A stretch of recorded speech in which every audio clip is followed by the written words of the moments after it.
Yo,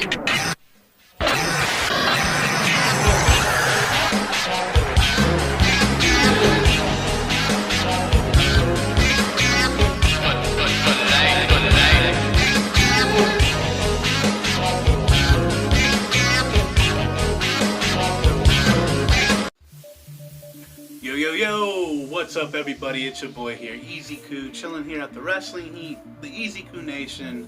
How y'all doing? Hope y'all been having a good weekend so far. My weekend, to be honest, it's really sucked, but I got some news for you, and got some WWE news, got some AEW news, full gear. So with that being said, ladies and gentlemen, let's jump right into the video, and we're gonna start off with the tag team of Epico and Primo.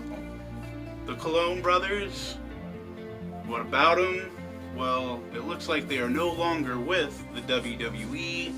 I guess, you know, they're parting ways. They haven't been on television in a very long time. I mean, I can't remember the last time I seen them on television or on anything, to be truthful. Maybe, I don't know, I was thinking that they would have been paired up with Carlito, you know, the guy that says, I spit in the face, that people that don't want to be cool and then, you know, spits in their face, but I guess that's not going to happen. It looks like they might be heading back to Puerto Rico to go back to pretty much where they came from, a little promotion over there. I forgot what it's called, but yeah, the Primo, or the Cologne brothers, or yeah, the Colognes, no longer with the WWE. Do y'all even care? Doesn't even matter. Let me know down below. I forgot they were even there, to be truthful. Actually, last time I think we seen them was with the Usos months ago. God, it's been a while. But going right along with some NXT numbers and ratings along with AEW, and it was very, very, very close this past week. It looks like AEW did about 820,000 views, which is, you know, pretty up there, but has, you know, dropped from their like 1.9 mil or whatever they had in the beginning. And NXT has climbed up there. You know, they started, you know, pretty low. Now they're up to 813,000 views. I mean, you know, I seen that coming. I mean, the difference is only like 9,000 in between. It's over 9,000. Actually, it's under 9,000 with NXT, but they're pretty much neck and neck, which I can see with the whole invasion angle, having the original, you know, crew at NXT and had all that going on. But ladies and gentlemen, it's pretty neck and neck right now. We'll see in the next coming weeks if the numbers either increase or decrease. But moving right along, I got some stuff about Vince McMahon tweeting out some names for, I believe it was the XFL team, and you'll see a little thing here and here. I don't know if I'm actually gonna watch it. I might watch it like once, but what do y'all think about it? Is it a good move on Vince? I don't know. Last time it didn't really last all that long, but knowing Vince, he probably learned from his mistakes, and who knows, maybe it'll be good. I don't know, ladies and gentlemen. Let me know down below in the comments down below. What do you think about the XFL and the names that they got going here and here? I think it's pretty interesting with the names, but gotta move right along, ladies and gentlemen. We're going into a injury report with Sami Zayn. It looks like the reason why he hasn't wrestled in a long time is because he's been having trouble with both of his shoulders. That's the reason why they've been keeping him off television, but it was also revealed in like an interview or something like that. Well, it was an interview. I don't remember who it was with, but he did say that he wanted to be more of a manager. You know, he's managing Shinsuke Nakamura right now, and you know, he's pretty hated right now. You know, I can see him, you know, moving into a position, you know, into just being a manager. I think he does a pretty good job. Let me know down below, do y'all think Sami Zayn does a pretty good, annoying job being, a heel manager? I think he does a pretty decent job. I mean, some people, just want him to leave, but I like the guy. He was pretty good in the ring. I mean, the match that he had with John Cena was freaking awesome before he got injured. What was that, a few years ago? But yeah, ladies and gentlemen, that's the reason why we haven't seen Sami Zayn lock horns with anybody, which is pretty a shame, or pretty, it's a shame that he can't really wrestle, because he is pretty good at it, and he's had some pretty good matches with Shinsuke Nakamura over in NXT. Same thing with John Cena, but this sucks. He's always been injury prone. But Sami Zayn, get better. If you can't be a wrestler, I have no problem with you doing your little manager thing. Do your thing, man, Sami Zayn. Now moving right along, it looks like Corey Graves is pretty sick of the whole Lana and Bobby and Rusev storyline, which, Lana's very beautiful, but I don't really know what's going to be. You know what? What do you guys think? Like, serious, you see what Corey Graves has here and here. Me, I can care less for the angle. I love Rusev, I love Lana. Bobby Lashley, he would be a good heel if he would be able to do his own thing. I mean, in TNA or Impact Wrestling, he was a pretty decent heel doing what he was doing. I would honestly like to see a match between him and Brock Lesnar, but I'm along with Corey Graves here. I wish they would drop this stupid storyline, but this next thing that I gotta say is about Lana and this whole situation. I have things here and here for you. It looks like she has something to confess this week on Monday Night Raw, which I don't know what that could be, but who knows? Maybe this has just been all a ruse because she is pregnant. Who knows? But yeah, I hope they end this storyline soon, get it over with, and Lana has some kind of, thing to say at this Monday Night's Raw. Will she be pregnant?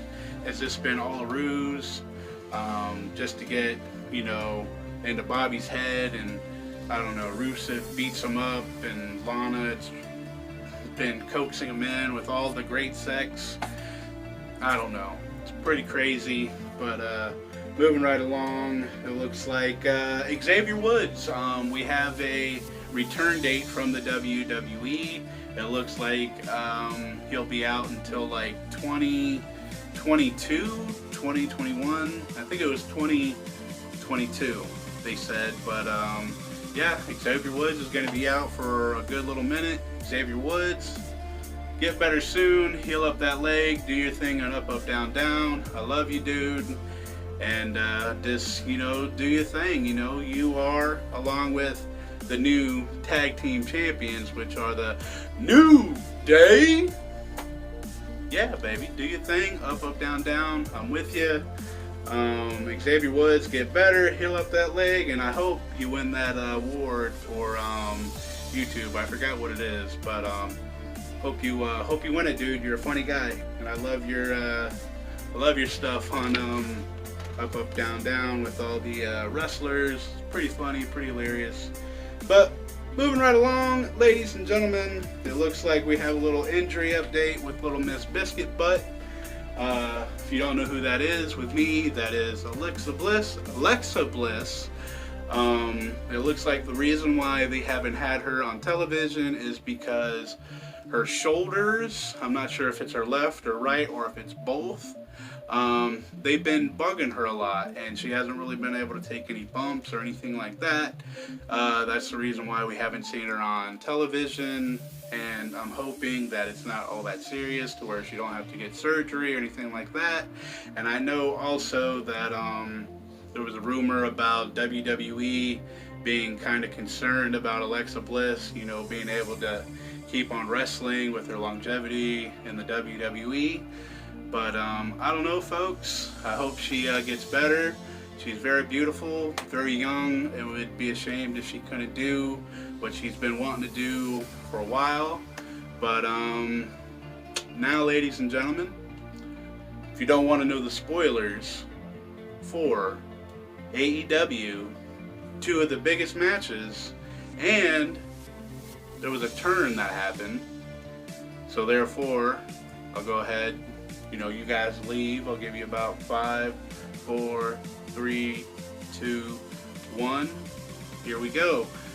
The match between Kenny Omega and Jon Moxley. Non-sanctioned match. Pretty brutal. Had a lot of barbed wire. They're cut up pretty bad. It was a pretty brutal match that I've seen in a while.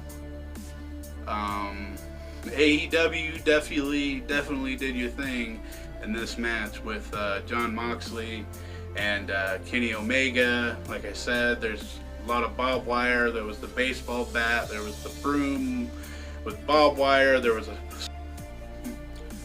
Sorry about that. Had a little technical issue right there. But like I was saying, there was quite a lot of stuff that happened in this Kenny Omega and Jon Moxley match. There was barbed wire, like I was saying, baseball bat used, the stupid little mop and barbed wire thing. I find that pretty hilarious, but they pretty tenderized each other in this match.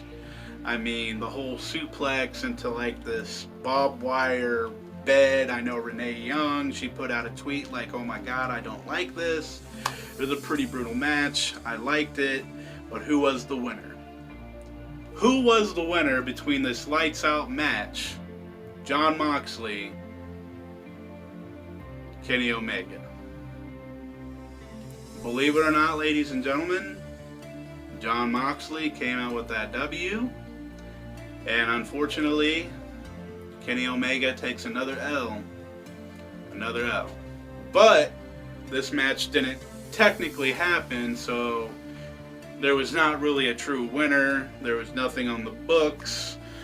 So there you go, ladies and gentlemen. If you want to watch the full match, I believe you can find it here on YouTube. But some pretty brutal spots. If you don't like blood and you don't like to see people being ripped up by barbed wire and glass, you heard me, there was some like glass used. There was a spot where Kenny Omega tried to put glass down Moxley's throat. But moving from there, ladies and gentlemen, we go on to the big one. The big one where I think they should have left on, but it is between the match of the AEW champion, Chris Jericho, taking on Cody Rhodes. And the stipulation being, if Cody Rhodes does not win this match, he will never go for the AEW championship ever again. It was a pretty good match. There was a spot where Cody Rhodes went to go dive at Chris Jericho. Chris Jericho moved out of the way, and Cody became a scorpion pretty much. His freaking feet came over almost his feet came over his head. The way that he landed, it looked pretty bad, and surprised he didn't hurt himself. But it was a pretty intense match, pretty good match, I gotta say. And like I said, I do believe this should have ended the show. But there was a spot towards the end where Chris Jericho had him in the Walls of Jericho, pretty much had him bent out of all, contortions. But MJF was there along with Jack Swagger. I forgot what they call him now, but he was in Chris Jericho's corner, Jack Swagger, and MJF was in Cody's corner like usual. And MJF, battled off, what's his name? I just said it. Jack Swagger, with a whole bunch of shenanigans. Jack Swagger ended up thrown out of the match. Like I said, MJF was there looking at Cody Rhodes. I'm sorry if I'm a little scatterbrained. I'm trying to remember what happened. But Cody was in the Walls of Jericho. He was wrenched in there pretty good. I mean, the way that he was contorted looked pretty brutal, and MJF picked up a white towel, threw it in the ring. Chris Jericho, still the remaining AEW champion. What does this mean for Cody Rhodes? It means that there was a little moment where, Chris Jericho is, celebrating, and there's, MJF and Cody. Cody's just like, I never quit, I never tapped, I never quit. He was saying something like that. And MJF was just like, oh my God, I fucked up. And they're having like this little moment. And the nut kick heard around the world. Kick straight up the uprights between Cody Rhodes, Family Jewels. MJF turned on his so-called friend, Cody Rhodes, making him 100% heel. I mean, he's been a heel with his actions. I mean, I'm pretty sure y'all have seen, some of the stuff where he's telling fans to pay him money and stuff like that to get autographs, and being in total, heel fashion, which is pretty cool. Wrestlers don't really do that nowadays, keep that persona on the outside. But yeah, MJF cost Cody the AEW title, and also turned his back on Cody Rhodes. So where does this leave with Cody? Without a champion, without a friend, in MJF. It's a shame. Still retaining AEW champion Chris Jericho, still the champ. So, ladies and gentlemen, that's all that I got for you tonight. Hope y'all enjoyed the video. I hope you enjoyed, anything in this video. If you did, smash a like. If you didn't, smash a dislike. And there's just not really much to say right now, ladies and gentlemen. There's a lot of stuff going behind the scenes, but hope y'all have a good rest of your weekend, and remember to always keep it just a little bit too sweet. Whoa.